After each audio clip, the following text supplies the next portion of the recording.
Good day. I'm Dr. Ruth Roberts, your pet's ally. I hope that everyone is off to a good day today. I am in Louisville, Kentucky, where there is a cicada outburst, or actually it's just the cicadas hatching out after 17 years of hibernation. And here's an interesting fact for those of you that are in the similar situation or similar area. Cicadas actually have something in them that make pets either vomit or have diarrhea. However, it is short-lived and sort of self-limiting.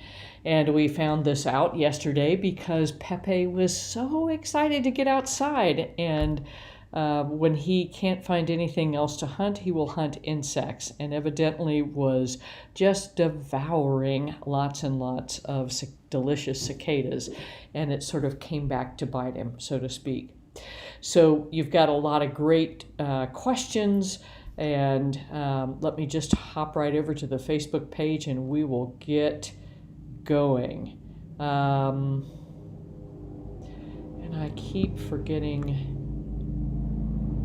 Anyway, I'll have to sort that out. I keep getting messages about the system audio, but I think everything is going well because I see the microphone kind of getting all happy. At any rate, Pamela, welcome. We've got a bunch of questions from you, and that's great. If you don't ask, you don't know. So I think we got the video put together, got you connected with that.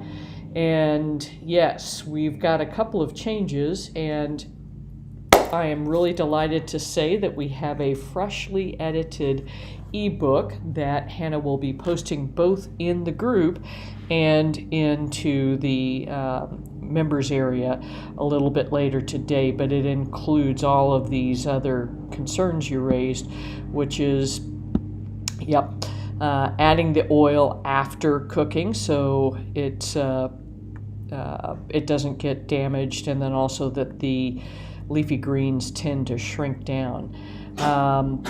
And the vitamin, unfortunately, Pamela, is absolutely necessary. So I got the diet as healthy and good as I could get it. And so it turns out that it's still not complete and balanced for all life stages according to AFCO, or the Nutritional Research Council. So that is why we recommend using holistic total body support, because that way you can be assured that you have sufficient minerals and vitamins in there to balance out the diet. So that is why we do suggest it.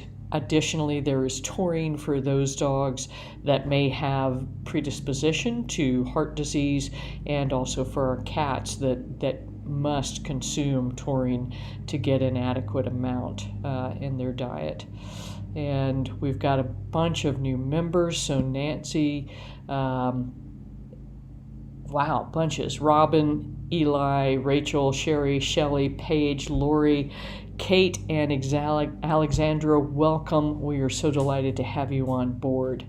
So here's a great place. If you're in Facebook, here's a great place to post questions in the group. If you're not, again, you can always email them to Hannah at drruthroberts@drruthroberts.com. And she will make sure that your questions get added to the daily, the weekly broadcast, I should say. So there's her address in case you need to get in touch with her. And then Pamela was asking again about her pup is sensitive to green beans, and so she's worried about them, the kidney beans, having a cross reaction. Generally, this does not happen. So green beans are they are legumes, and I'll pop over to this page for you. They are legumes, and so are beans, but they are different. So it's a different type of plant. As this article says, the green beans are in a pod. We eat the entire pod, and versus the beans, kidney beans, navy beans, things of that nature. that's where we would eat just the bean itself. So I have not seen cross reactions between kidney beans and green beans. So I think this is not going to be a big issue. So it's more evidently with peanuts, because that's a huge problem in people. Peas can be a cross-reactant, but again, these generally do not cross-react. So I don't think you've got a problem. Hopefully you didn't end up having to pitch the whole thing out. So I would, as with everything, if you're not certain about a new ingredient, my suggestion to you, if your pet has sensitivities or known food allergies, you would want to actually test a small amount. And so for a small dog, say under 15-20 pounds, you'd want to try something like a half or 1 teaspoon per meal for 3 meals, and then give it 72 hours to see if there's a problem or not a problem. And if you see no reaction, then that food is safe. So hopefully everything is hunky-dory with your pup, Pam, and you didn't have to pitch it all out. So the other thing I wanted to mention was to give congratulations to Bettina, who's been I've been working with for quite some time, and she's been a great source of information for many of you. In the book, she won the Mother's Day giveaway, so congrats to her on the our turmeric and curcumin product with some bioperine and coconut oil to help with absorption. And then there was a very interesting article about how pet food manufacturers have to add things that are just absolutely disgusting to us in order to improve palatability for pets. So if you haven't checked this out, take a look at it. It was a pretty cool video that Paul and Hannah put together. And then Pamela's asking why I don't suggest using fish oil in the recipe. And Pamela, I am a big proponent of using some sort of omega-3 fatty acid supplement. And again, if you cook the fish oil, then you are going to denature, and as Michael says, you will pretty much ruin the nutrients. So you do want to add that to the diet. And there's a bunch of them out there. I'm going to start experimenting with a vegan one. And Olivia, good to see you. Haven't heard from you in quite some while. So exactly, you got it. It's all good stuff. So check that out if you need a suggestion for a fish oil product. We've been using the Icelandic Premier Omega oil. And as I said, we're going to be experimenting with ourselves and with our pets on some algae-based omega-3 fatty acid products, which I'm excited about to see how it works. So Zoe, congrats. Glad everything is going well for you and your pup. With the diet, what I would suggest doing is using just the same amount. You may find that you have to increase the volume as far as what you feed in order to keep your puppy gaining weight and keep flesh on. Holistic Total Body Support you would also use at the same dosing. So again, weirdly in pet food world, we base nutrients on per 1,000 calories fed to our pets, and then we feed approximately, depending on where the animal is in its life stage, somewhere between 15 and 35 calories per pound per day. And so this is why it's important to kind of continue dosing the supplement based on the volume of food that's being consumed. So everything should be hunky-dory there, and I hope that pup is growing and happy. Mary, welcome, and we are happy to have you on board.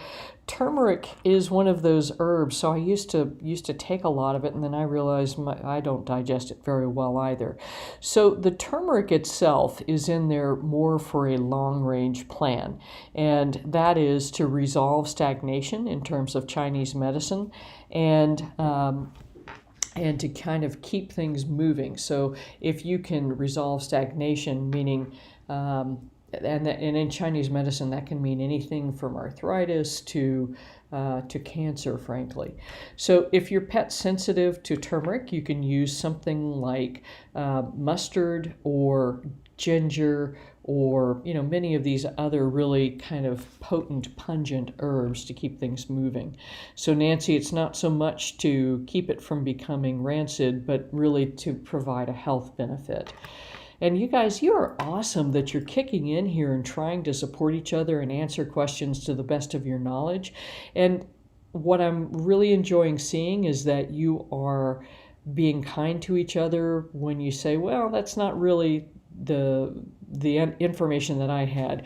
Because if we do that and we learn from each other in a very supportive way, then everybody goes away with the best options for their pets.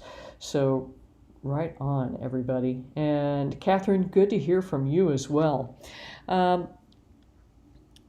So using acidic whey to stir into...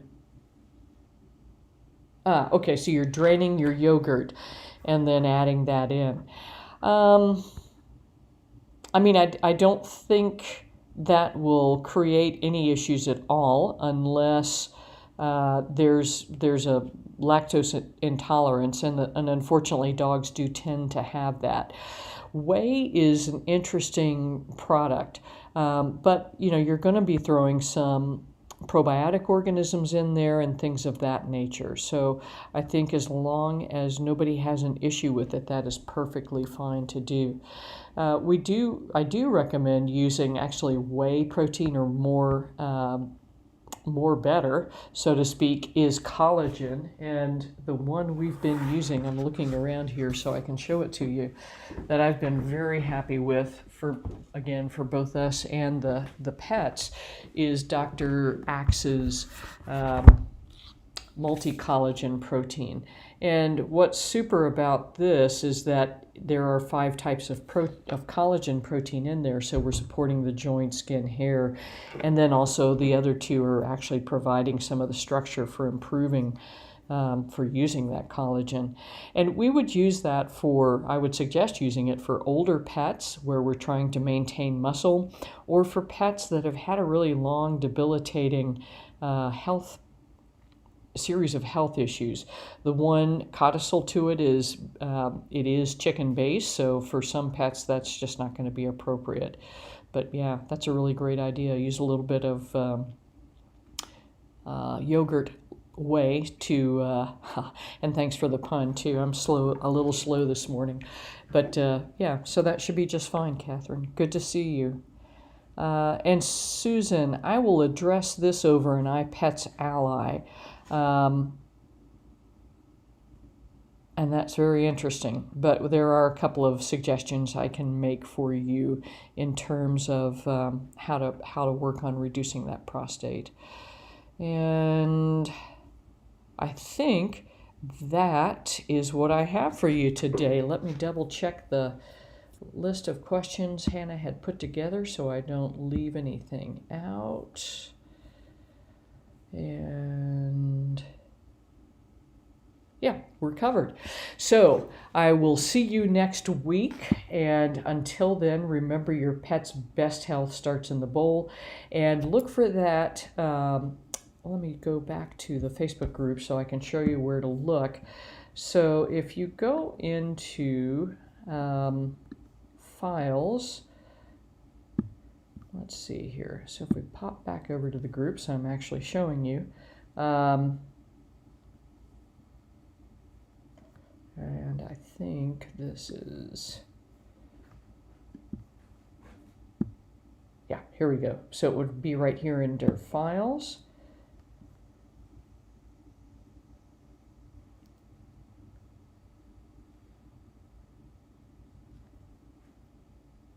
And you can see we've got several in here already, but once that Hannah gets the book uploaded, that will be where it is located.